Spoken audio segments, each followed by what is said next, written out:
right now. Hello, YouTube. Good evening. My name is Lau, and tonight with me are Aline and Wesley, and we will discuss about body language. So, Wesley, please introduce yourself. And do you think your body speaks more than words? Sure. Well, my name is Wesley William. I have 29 years old. I live in Porto Alegre City, south of Brazil. I am here on TNT like 2 months. It's my second month here. I work with data engineering, and my free time I like to work and play games as well on the computer. About the question itself, uh, I think I agree with the question. I think our body speaks a lot, and I think it's a part of our evolutionary thing, right? I have an example. Uh, Recently, in my job, we was interviewing some people to hire them. We are searching for someone to a job position. And in these interviews, we can see the people when you make some question about something, some subject or some about some technology, something that you want to see if the person's know about it, uh, the body will show, will reveal the truth, like. Because when you are on an interview you are nervous, of course, it's a part of the process, but uh, when some questions shows up, and those questions makes you uncomfortable, your body will say something. You will be quiet, you will move your chair, and you will just move, because uh, you don't know about the subject, or you feel uncomfortable about that, maybe because you have some insecurities about your knowledge about the technology itself. So in this case, we was interviewing people for a job position in technology, so the questions is just about technology. So for example, about technology X or Y, and asking such questions, and there was a guy that I make I asked him some question, and she just started moving. Oh, and I think it was a remote interview, and I think he was just researching on Google to see what it was, the question itself. And we could see, me and my coordinator, we could see that he don't know about the subject, just with the body language. And of course, after that, he just confirmed that he don't know about the technology, and he don't use the technology as well.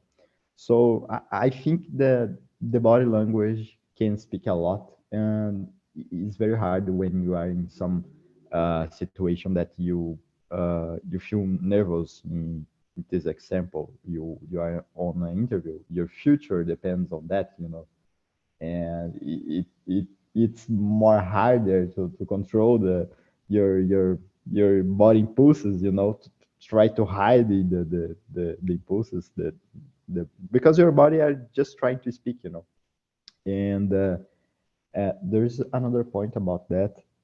I am an introspective person, and we watch a lot the body language of other persons. So I am not the type of the person who speak a lot. I just become quiet and just observing.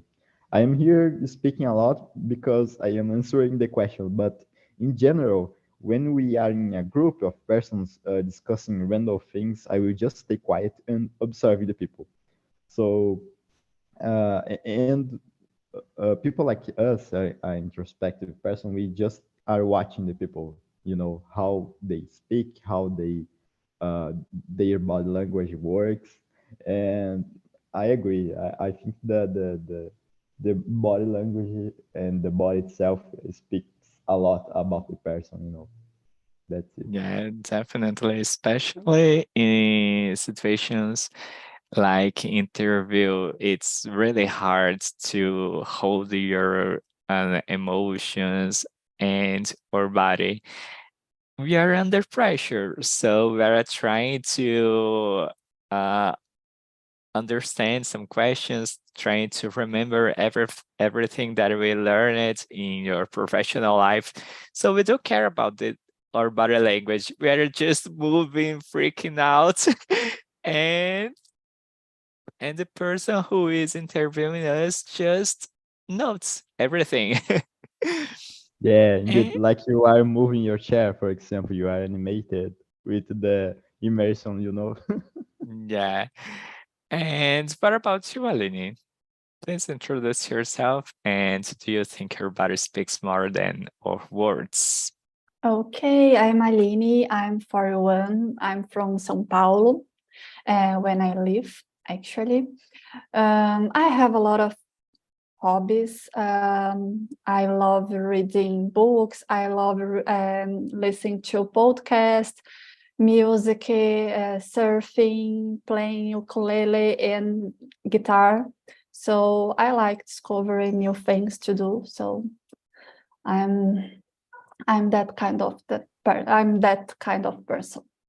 About the question, I really I really believe the body speaks a lot, not more than our words, of course, but I think it's um, very meaningful to understand what the other people really want to talk about. Because sometimes we speak something or we talk something, and our body it speaks other things. So I think it's important to read the body, to listen what the people is saying with you, to really understand, to completely understand. Yeah, definitely. And just like the video shows, it's important to notice it that it's not because I'm in a position that looks like I don't want to talk with you. It doesn't mean that I'm not open to talk with someone. Um, I just don't realize that I'm in that position, and I'm looking like I'm not open to talk with people, but actually I'm open. I just my body just don't look like. And one question about you, Aline, do you work from home as Wesley? Yes, in fact, I work in a hybrid way. So I work more from home, but sometimes I need to go to the office. Great. So I think that uh this environment we have a lack of body language. It's just our face basically here. So it's really hard to try to understand our body language in this environment.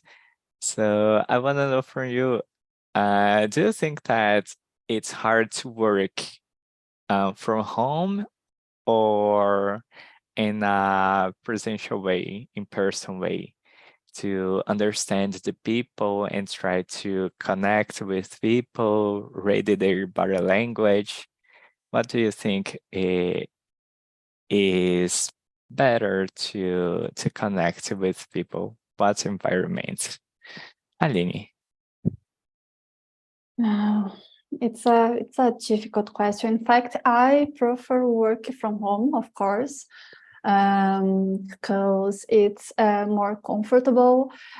Sometimes it's important to get with the team, to work together, and I think the connection happens better if you if you if you could be face to face with the other people, but I don't know. I think there's a lot of ways to read someone.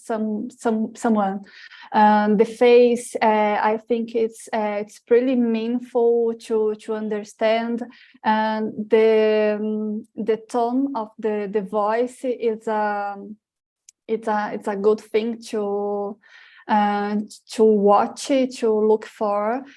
So I don't know, but sometimes I don't know how can I say that, but sometimes in the environment places, I don't know if you want to read all the time the language body. Sometimes you understand something you don't want to do. So I don't know. I think it's okay for me work with people using the computer. I think it's enough. Yeah, I have to say that sometimes it's easy to close your camera and uh, pretending that everything's okay. Yeah, and I think sometimes people you don't need to be great all the time. You have bad days, and in an environment place, people don't understand this. So sometimes it's good. You don't read people, the people don't read you. So I think it's okay. Great. And what do you think about this, Wesley? Yeah, I agree with Lini. We don't need only the body language to understand someone. We can see on the face, we can see the tone of voice. Because when we are using some messages only, text messages only, we are limited because of the format of the message, right?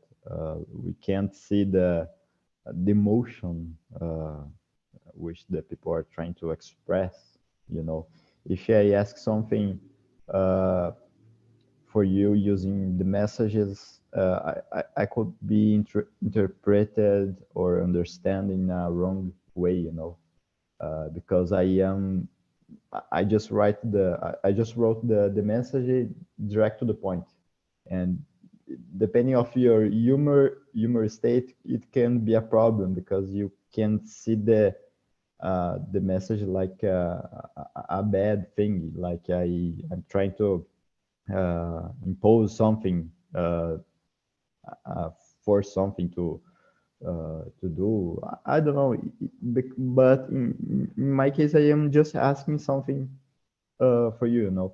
So the messages could be limited, the test messages, and I work here from home, as you know, and sometimes, usually, it happens a lot. We cannot understand everyone only using the text messages. And when it happens, we just go through to a call. We just call the people in a meeting, you know, using the tools that we have. Uh, and we go to a call and we can just understand ourselves, you know, just speaking. Because I think the human interaction using our voices uh, can solve the problem of the how I can say, solve the limits of the text messages. So it's better. I can express more ideas in short amount of time, you know, and you can understand my emotions, my expressions. So it's so much useful, of course, but if we don't need, if it is a simple question, simple subject, we don't need it. We just can just write some text and we can understand. I think the complexity, when the complexity are higher, we could need some voice interaction, you know. Yeah, and one curiosity. In a call, are you a person who open the camera or close the camera, Wesley? I always open the camera. Good boy. And what about you, Aline? I used to to work with an open camera because I think it's important to communicate looking for the other person. But I respect someone who don't, because we have some, I don't know. You don't need to be in a perfect face all the time. So I think it's okay sometimes you just don't how can I say don't open your camera. I think it's perfectly okay. In my case, it's funny because it looks like a social pressure, because in my work, everyone opens the camera.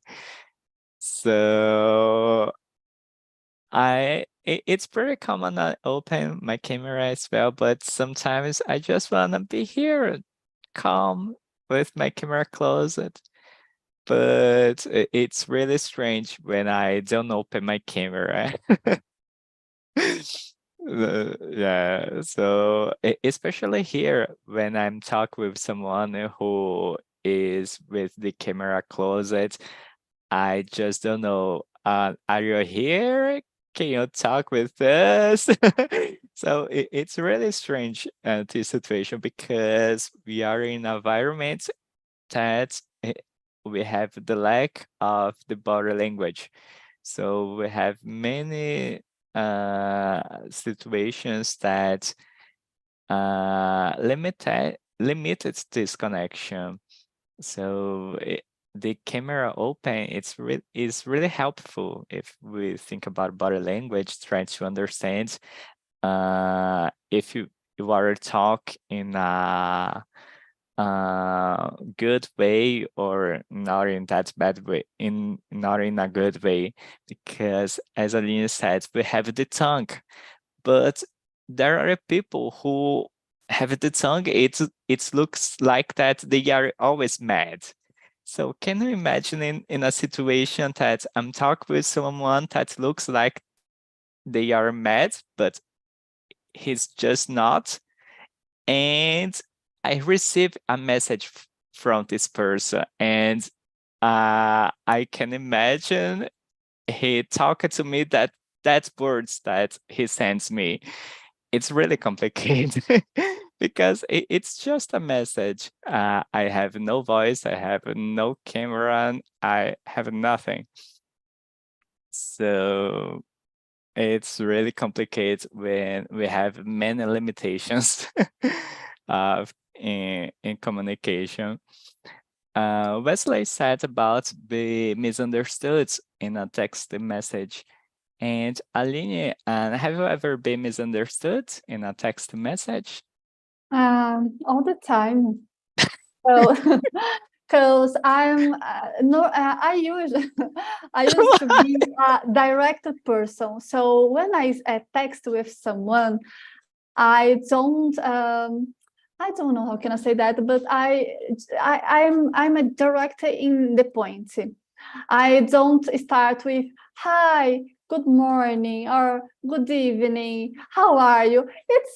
it's not a question you want some people answer when you need to say something. So sometimes people think I'm rude, but I'm not.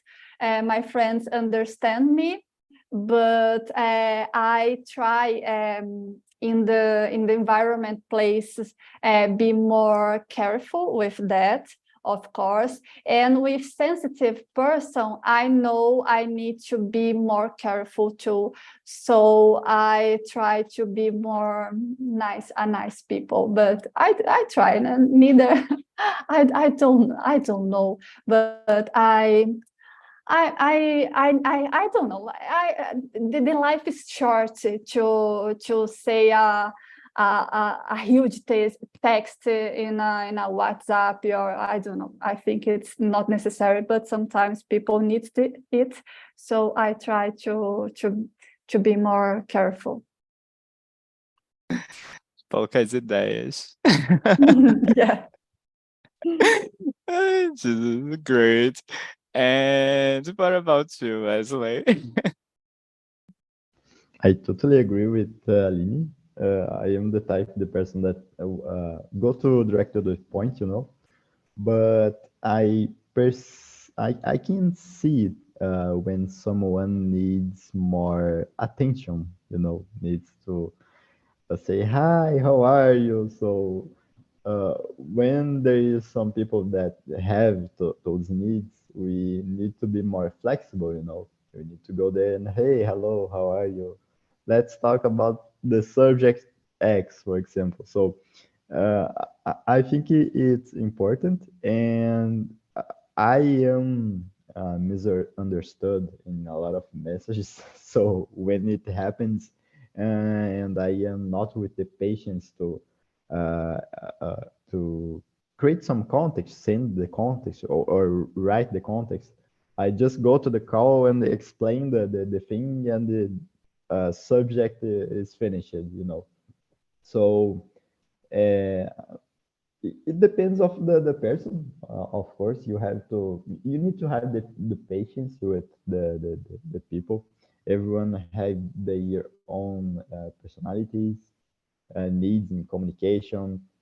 Everyone interprets the messages in a different way, so we can just see the differences and just adapt our communication to those people's, so it could be, it just become easier to communicate, but sometimes bad things happens, so we can be misunderstood. So we need use another techniques to solve that problem, like make a call to the person, for example.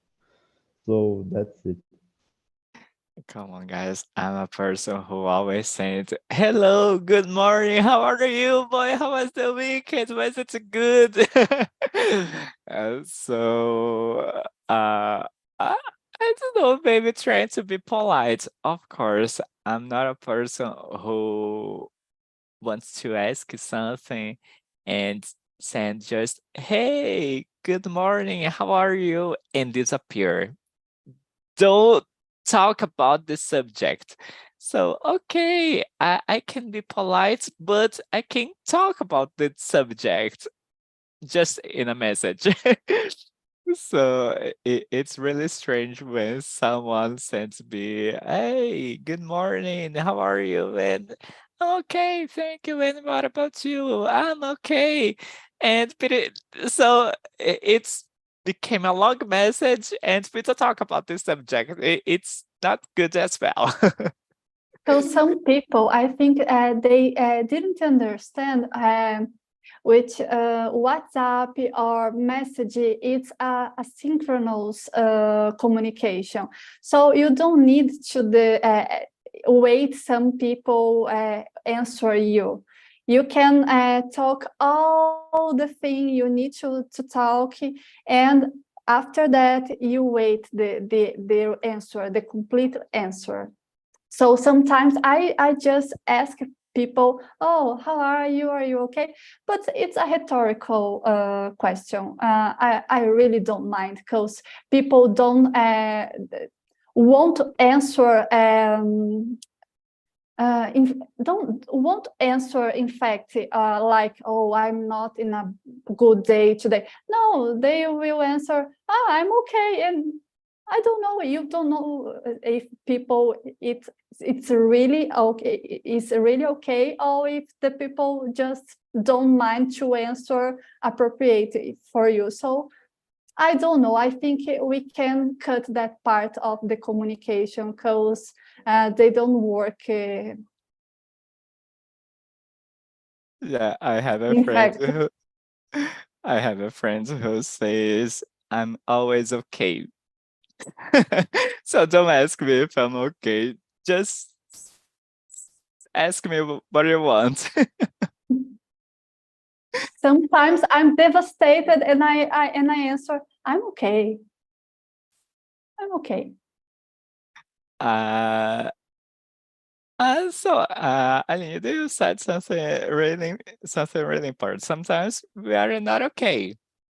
Uh, do you think that is it good we hide your emotions, or it's not good? It's important we show that we are not okay. Something bothers you, or depends of the situation. Oh, depends. Of course, depends. Because of course, you can't put that kind of things in a hand of any person. I think you can open your emotions with some closed friends. But I don't know, someone asks you in the street, oh, are you okay? And you answer in a, how can I say, sincero, in a, Honestly. in an honestly way. I don't know if it's a good thing. I think it's okay hide the emotions for stranger people, and you can talk with your emotions with our friends, with our family. I think it's better. And what about workplace? Oh, I think workplace, it's a hard it's a hard place to talk about your emotions, because people expect that you be brave all the time, you do our best all the time. So I think it's a kind of environment, and I don't know, they don't prepare for weakness, for understand people needs other, people have other needs beyond work, in your family, in your relationships, in your life out of the work. So I think it's a hard place to open that kind of things. Yeah, and especially because, as you said, we need to be good. We need to be okay all the time because we have to work every day. So we need to talk with people, we need to be polite, and it's really hard when we are not in a good mood in that place. And you, Wesley, what do you think about this? Well, I have to say, how I can put that? Uh, I used to have some problems with my feelings and emotions. I used to be the guy who just hide the emotions and just focused in just in the logical way of the life, just numbers, logical thing, and ignoring all the emotions itself. So I I I had a lot of time doing that. I was doing that when I was teenager, and uh, after the teenager as well. I was doing that, and as I grow up, I was learning more about the life, and with those new knowledges, I could realize that the life isn't just the numbers, because we are humans, and if you if you really want to be a human, you need to connect with yourself, and to connect with yourself, you need to know about your emotions. You can't ignore it.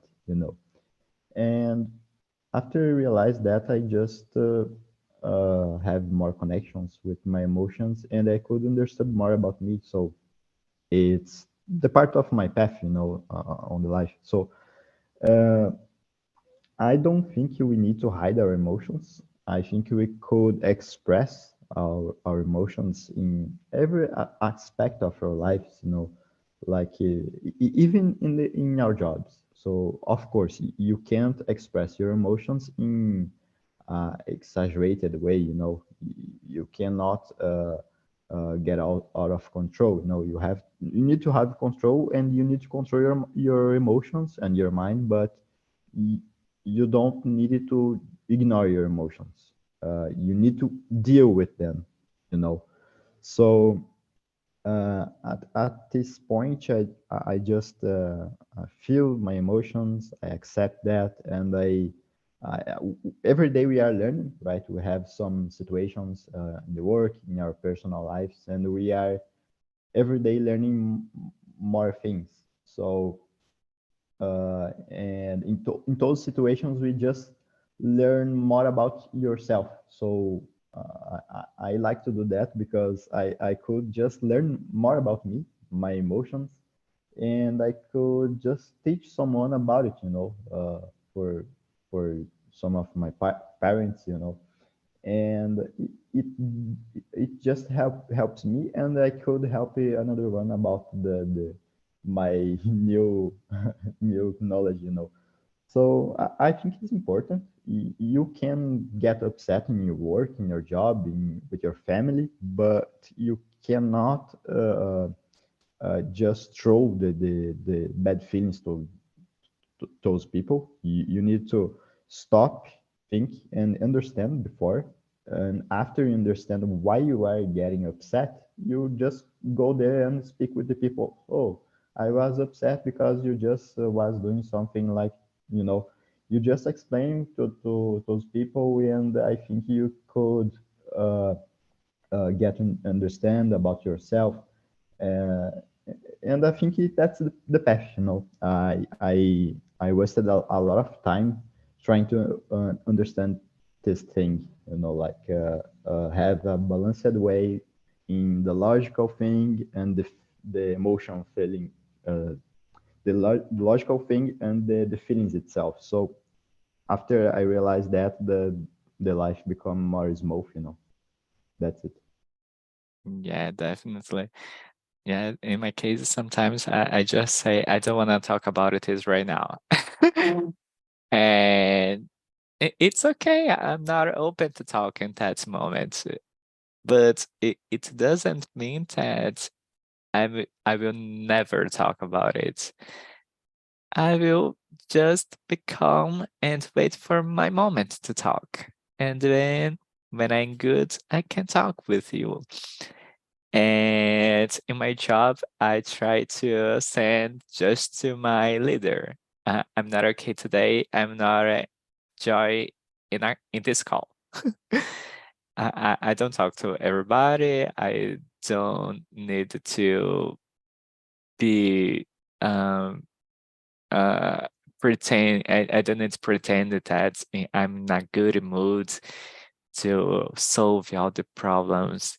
So no, come on. I will not be okay today, and there's no problem. I don't need to be good every day. I know I don't need to be in a good mood every day. So I just sent not today, and tomorrow I can solve this problem, okay? And guys, still talk about emotions. Do you think that online meetings it's easier to hide your emotions than in-person meetings or not? What do you think about it? Do you prefer online or in-person meetings? Aline. I prefer online because I don't need to go out of my home. But I don't think you can hide your emotions in a meeting, in an online meeting. Not completely, because of course, if you need to say something, probably your voice tone will show something about your mood.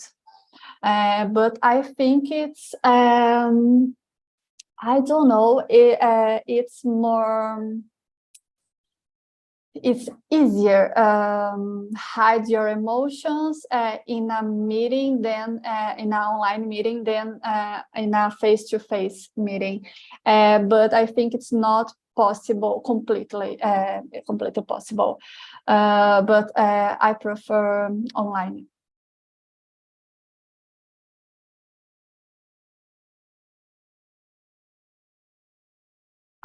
You are mute, Leo.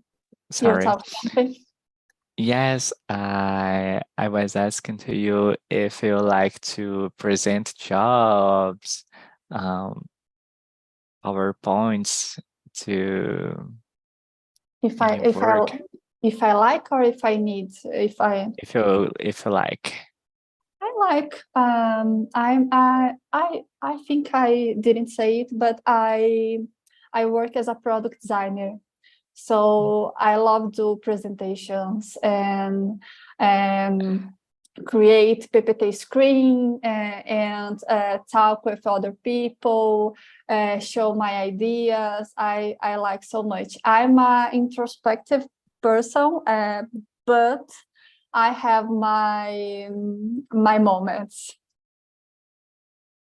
I completely shocked. I mean, Jesus, I just freak out, but I need to present Yeah. anything. Yeah, it's terrible to me. But So me too. I'm nervous when I need to show something, to present something.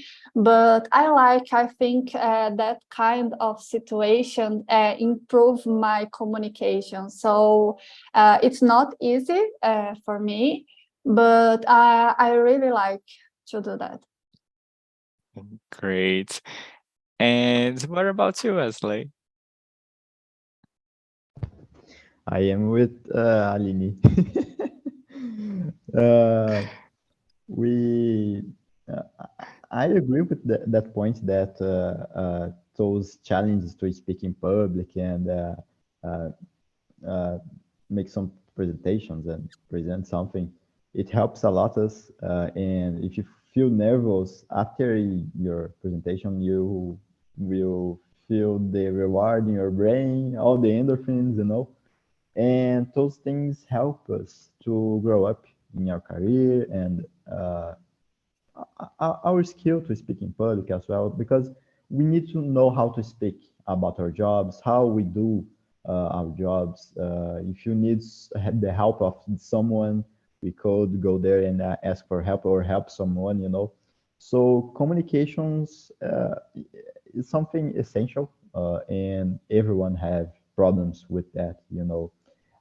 I could see in all the companies that I work at, the people have problems with communication, mainly in the technology field, because the majority of the people that work with technology are people that focus only on the technical acknowledgement. So this could be a problem. You need to know how to train your expression skills, how you will, how to speak in public, you know. So today, when I have some presentation that I need to do that is different, for example, make some make some presentation to directors, for example, it's something that I feel nervous, you know, and it's like a challenge. But I just go there, like Aline said, I just go there and I do the presentation, you know, even if I am nervous. But I agree that remotely it's easier because you can hide some level of your body expression, but you can't hide the your tone of your voice, you know, your face expressions or head movements. Your body are trying to become crazy, you know, but uh, the rest of the body are hide of the camera. You can't see, so it can help you, you know. Yeah, a few months ago, I think 2 months ago, I presented a meeting to more than 100 people. It was an online meet, of course. And in the Google meeting, it appears just 5, 10 faces. So I just look and present to those people, no one else. And it helps me a lot because if I was in a place looking for more than 100 people, I just freak out. I say no word and I present nothing. But definitely online meetings are better than in-person meetings.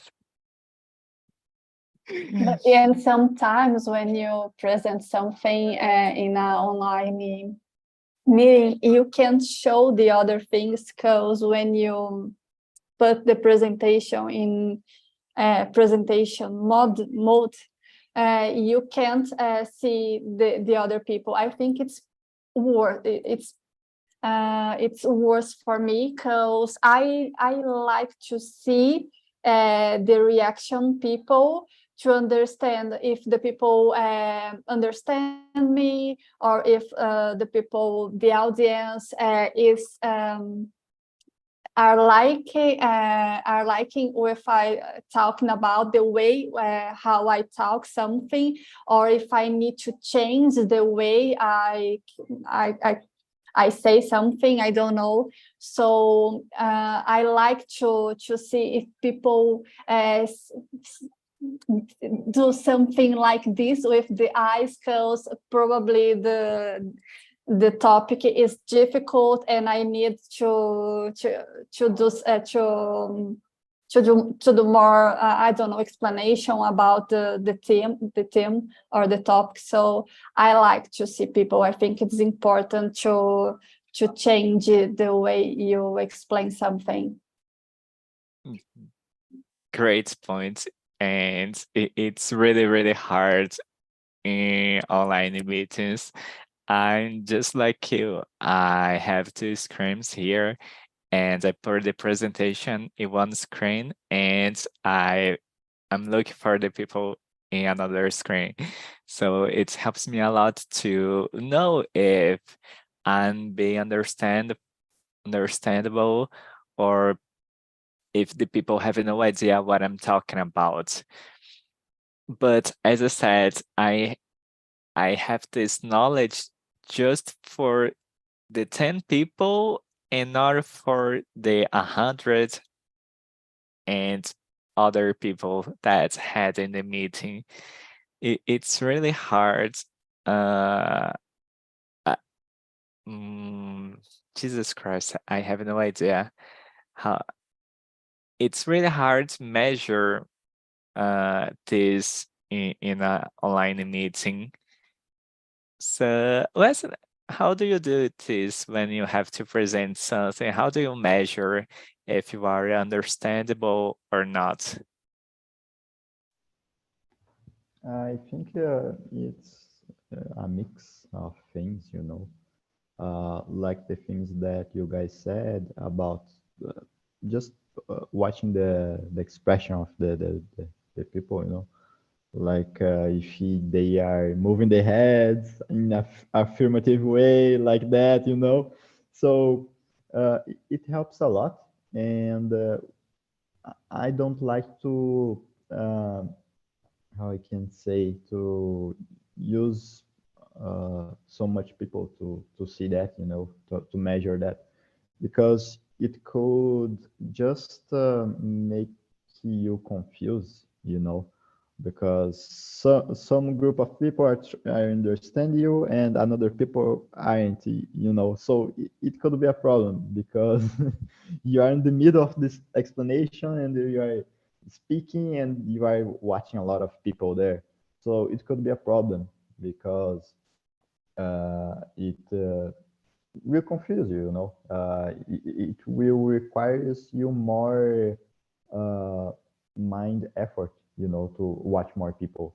So usually I like to, when I explain something, some technical thing, I just stop and ask to the people, guys, do you have any questions about this? Can I continue, you know?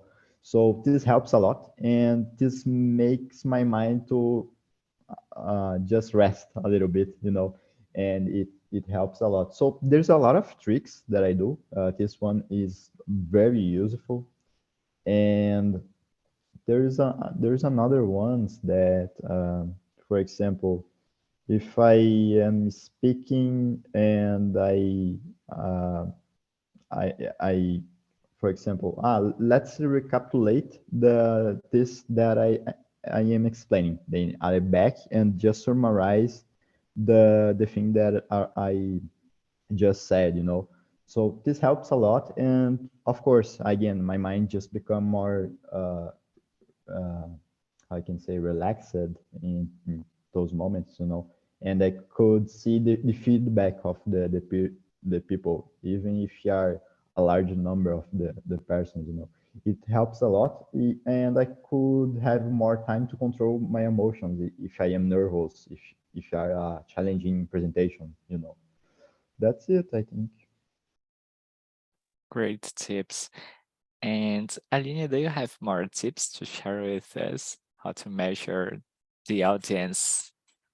No, no, I agree with Wesley, because I think that kind of things you can understand with the audience is with you, like confirmation handing or people. I like to start the meeting in a funny way, because if I say something, funny, if I say something funny and people laugh with me, I know the audience is with me, so I know if I can start to talk and people will get me. So I like this, and I think it's a way to relax, to become the meeting more. I don't know how can I say that, but I think the humor it's useful to get the audience. So I like to use that. That's it. Perfect. So, guys, it was an amazing conversation. I love it to talk with you about this subject. It was really, really interesting. So I learned many things to present my uh, what I need to present sometimes. So great. Thank you for you all. I really hope to see you soon. And that's it. Have a great weekend and see you all. Bye bye, guys. Bye, guys. See Thank you you. guys.